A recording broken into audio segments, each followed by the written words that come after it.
All right, welcome to another deep dive. This one might surprise you a bit, but we're going to be uncovering some serious business wisdom. Oh, Yeah, hidden in the biblical story of Jacob. okay. Yeah, Jacob's journey to Paddan-Aram. I know, not your typical business school case study. Right. But trust me on this one. We've got these excerpts from an article. It's called Perseverance, Adaptation, and Leadership. Business Lessons from Jacob's Journey in Paddan-Aram. Interesting. Yeah, and it's packed with insights that are like shockingly relevant to entrepreneurs. I can see that. Jacob's story, it's not just an ancient parable, you know? It's like a master class in navigating challenges, Oh, yeah. making tough decisions, and ultimately building something from nothing. Sound familiar? You're really making me rethink Sunday school, I gotta say. Okay, so the article kicks off with Jacob's commitment Okay. to working 7 years for Rachel. Wow. 7 years. That's longer than some startups stay in business. It really is a testament to the kind of dedication that was expected, way back then. Right.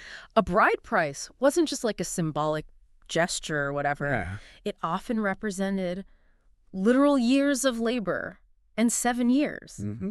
That signified a truly exceptional commitment, It broadcasted Jacob's dedication, Oh, wow. seriousness to the whole community. So it wasn't just about love then. It was like a strategic move, too. Oh, absolutely. And think about it, right? In today's startup world, that same level of commitment, it's crucial. Yeah. Building a successful business, it takes years of hard work, long nights, delayed gratification. For sure. Founders like, you think about Bezos with Amazon or Jobs with Apple. Right. They didn't just stumble into success, They had that Jacob-level commitment, that unwavering belief in their vision, even when the payoff was years away. Okay, that's making me see this whole story in a totally new light.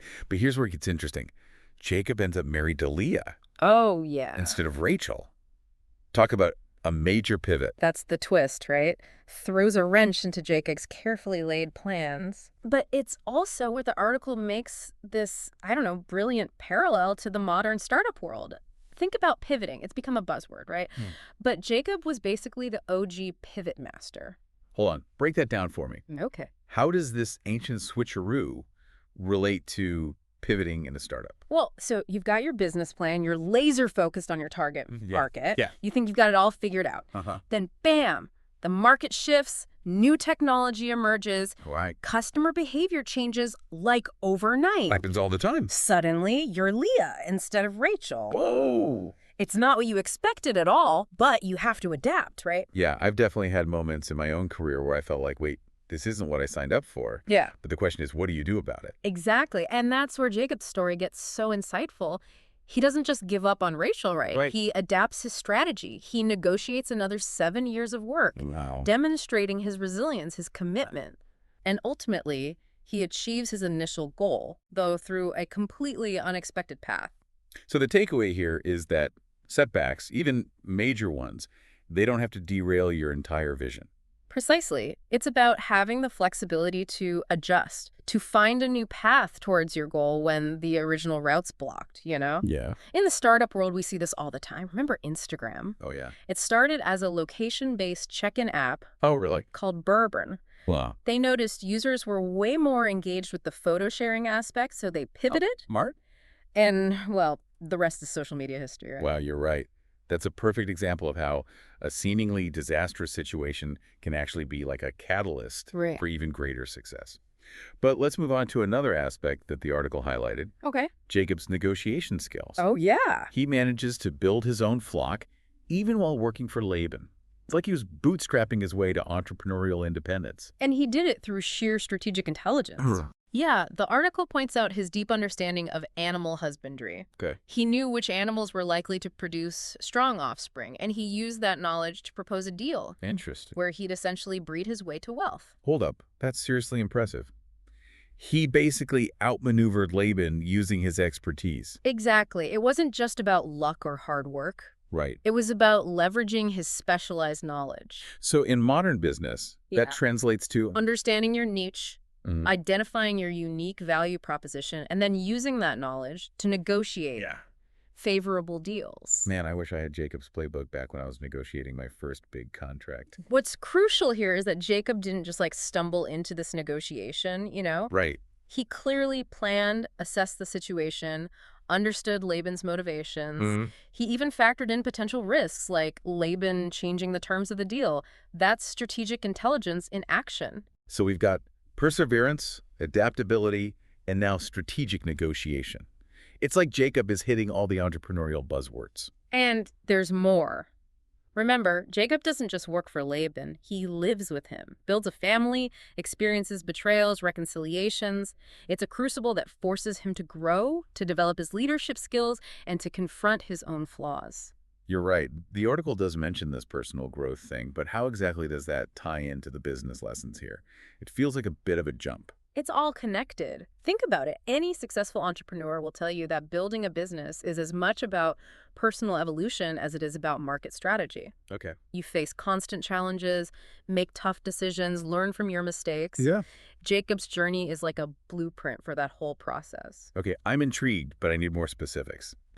How does Jacob's time in Paddan-Aram actually demonstrate this personal growth, this evolution into a leader? That's where I'll pick up next time, because this is where the story gets really fascinating and the lessons become even more profound. So we left off with this idea of Jacob's personal growth, during his time in Paddan-Aram. I'm ready to dive deeper into that. Yeah. How does his story become like a blueprint for entrepreneurs, like you were saying?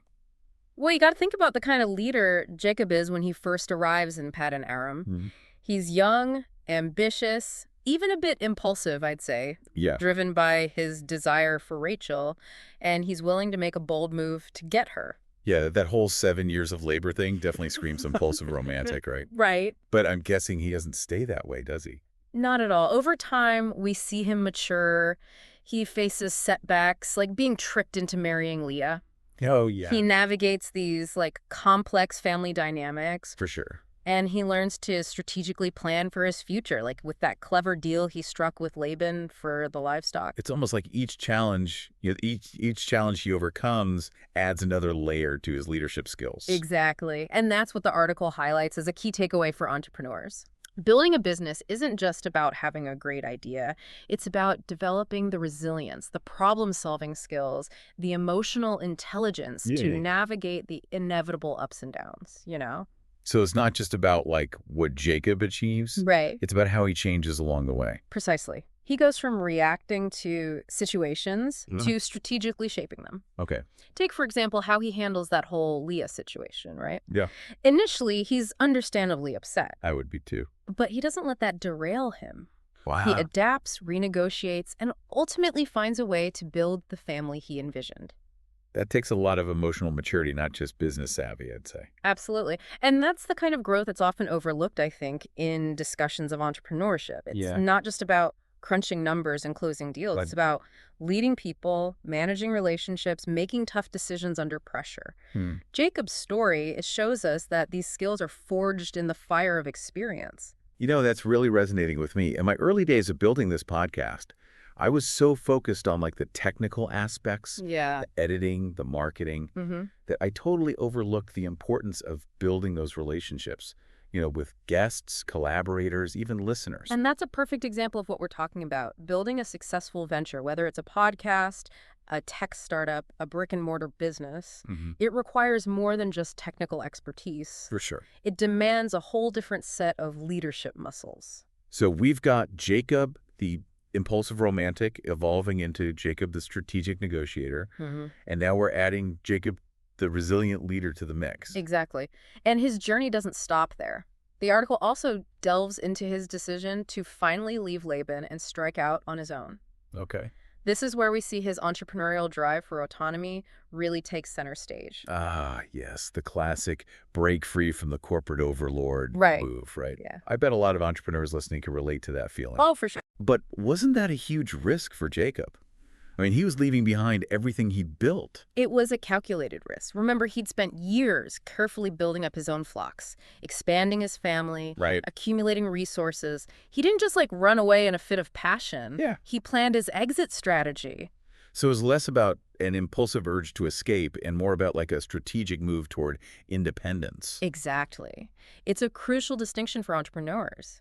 That urge to be your own boss is powerful, but it needs to be tempered with careful planning and a realistic assessment of the risks. Thinking back to my own leap into podcasting, I definitely had moments of doubt, wondering if I was crazy to leave the stability of my previous career. Right. But like Jacob, I'd been building up to this, learning the ropes, and preparing for the moment I could finally take the reins. And that's the key takeaway here. Great. Jacob's pursuit of autonomy wasn't a rejection of everything he'd learned from Laban. It was like a culmination of those experiences, a recognition that he was ready to apply his skills and knowledge to build something truly independent. This raises an interesting question for our listeners, I think. Yeah. When have you felt that pull toward autonomy, that urge to break free and forge your own path? What held you back and what finally pushed you forward? It's something to ponder, whether you're running your own company or navigating the complexities of your career. It's a universal theme, isn't it? That desire to create something of our own, to have ownership over our work, our lives. Yeah. And Jacob's story, it reminds us that while the path toward autonomy might be challenging, it's ultimately a journey of growth, resilience, and self-discovery. It's amazing how this story, I thought it was just about like family drama and ancient customs. Yeah. And now it's become this incredible lesson in entrepreneurship Right. and personal growth. It really is. That's the beauty of these deep dives, I think. Okay, so before we wrap up, let's take a step back, bring it all together. What are the key takeaways our listeners should walk away with from Jacob's journey? Well, we started with Jacob's unwavering commitment. Yeah. That willingness to put in the time, the effort, even when the payoff seems so far away. Right. That long-term vision, it's essential for any entrepreneur. Yeah, especially when facing those early stage challenges. Absolutely. Then we talked about his ability to adapt, to pivot when things didn't go according to plan. Yeah, the Leah situation, right? Oh, perfect example. He could have just given up on Rachel. Right. But instead, he adjusted his strategy, still achieved his goal. It's a good reminder that setbacks don't have to be the end of the story. Not at all. They can be the beginning of something even better. Yeah, absolutely. And we can't forget about his strategic intelligence. Oh, for sure. Especially in that negotiation with Laban. He knew his stuff, understood the value he brought, Yeah. and used that knowledge to craft a deal. Yeah, it's a masterclass in negotiation. It really is. For any entrepreneur. Oh, and we can't leave out that personal growth aspect, how Jacob evolved from this impulsive young man into a seasoned leader all through his experiences. Yeah, it's all about the journey. It is. It's a good reminder that building a business, it's as much about personal development as it is about market strategy. It really is. You've painted a really vivid picture, I gotta say, of how this ancient story holds so many relevant lessons for modern day entrepreneurs. I'm looking at Jacob in a whole new light now. And that's what's so exciting about exploring these, seemingly unrelated topics. Right. We often find that the most timeless wisdom comes from these unexpected sources. It makes you wonder, what other hidden gems of wisdom might be waiting to be discovered out there? Absolutely. If a story from, ancient scripture can offer us valuable business insights, then just imagine what other sources of unexpected wisdom we're overlooking. That's a great challenge to leave our listeners with. A huge thank you to you for guiding us through this fascinating deep dive It was my pleasure. into the unexpected business lessons from Jacob's journey. Of course. And to our listeners, thanks for joining us on this exploration. Yeah, thanks for listening. We hope you've gained some valuable insights For sure. that you can apply to your own endeavors, whether you're an entrepreneur, a leader, or simply someone seeking to learn and grow. Remember, wisdom can be found in the most surprising places, Yeah. Keep exploring, keep learning, and keep pushing forward on your own unique journey. Until next time, keep diving deep.